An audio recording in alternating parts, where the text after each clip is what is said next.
बारामती लोकसभा ताकदीने लढवणार असल्याचे संकेत उपमुख्यमंत्री अजित पवारांनी दिलेत।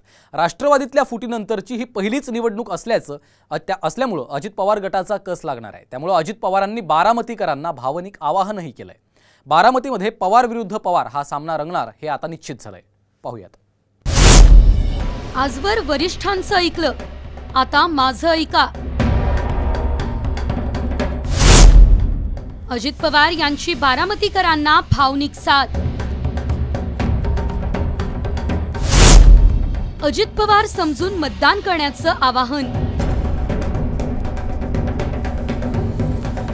राष्ट्रवादीतल्या फुटीनंतर बारामतीत काय होणार याची जोरदार चर्चा सुरू होती।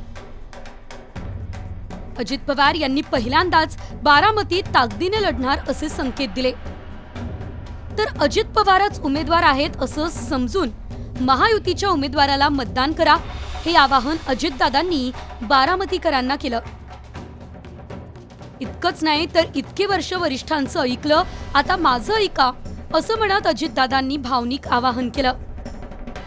तर कधी थांबणार काय माहिती असं म्हणत पुन्हा एकदा शरद पवार यांना टोला लगावला। शेवटी धाडस दाखवल्यावरच कामं होत असतात आणि त्या प्रकारे ती सगळी कामं केलेली आहेत। त्याकरता उद्या ज्यावेळेस खासदारकीच्या निवडणुका येईल, मी उमेदवार लवकरच महायुतीचा कोण आहे ते जाहीर करीन, पण मी उमेदवार आहे अजित पवार। उमेदवार समजून तुम्ही तिथं मला मतदान केलं पाहिजे, ही माझी तुम्हाला आग्रहाची नम्रतेची कळकळीची विनंती आहे। तसं जर कोण भावनिक होतील, कोण आणखीन काय सांगतील, कोण म्हणतील आमची आता ही शेवटचीच निवडणूक आहे, अमकच आहे तमकच आहे, आता खरीच की शेवटची कधी होणार आहे मला माहिती नाही, परंतु सतत असंच सांगितलं जातं, ते तुम्ही भावनिक होऊ नका, ही माझी खूप कळकळीची विनंती आहे। शरद पवार गटाचे आमदार जितेंद्र आव्हाड यांनी अजित पवार यांचा खरपूस समाचार घेतलाय। तुम्ही शरद पवार यांच्या मृत्यूची वाट बघताय का असं म्हणत जितेंद्र आव्हाडांनी अजित पवार यांचा एकेरी उल्लेख केलाय। कधी शेवटची निवडणूक समजत नाही, म्हणजे त्यांनी उद्याच मरावं अशी तुमची इच्छा दिसते, पण शरद पवारांच्या मृत्यूची वाट बघणारा कलंकित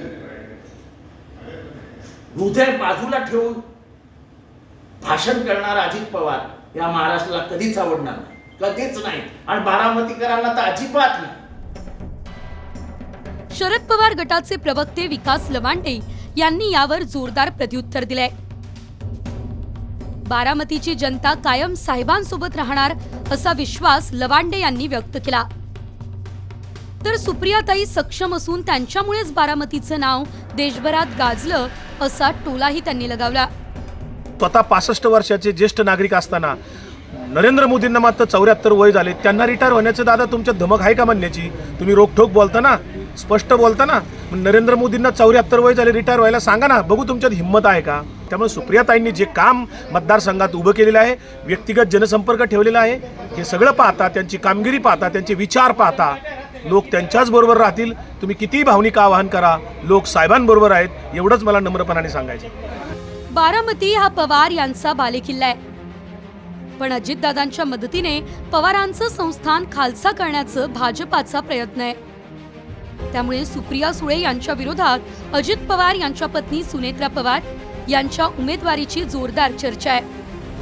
बारामतीत अजितदादा भाषण करताना एका कार्यकर्त्यानं व्यासपीठावर जाऊन अजितदादांना वाकून नमस्कार केला आणि सुनेत्रा पवार यांच्या उमेदवारीची मागणी लावून धरली। टिकवायचा असेल आणि बारामतीचा नमस्कार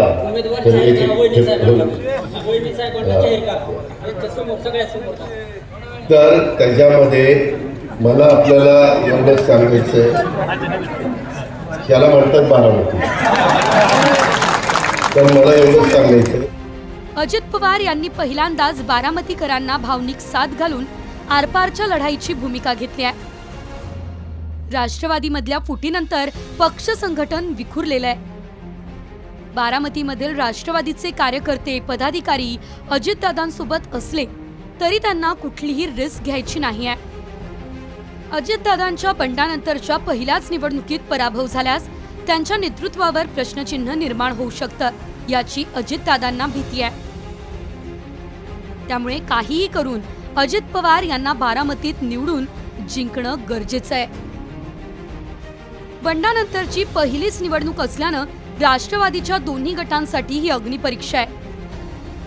नेतृत्व सिद्ध करण्यासाठी अजितदादांसाठी निवडणूक महत्त्वाची आहे, तर फुटीरांचा पराभव करण्याचा चंग शरद पवार यांनी बांधलाय.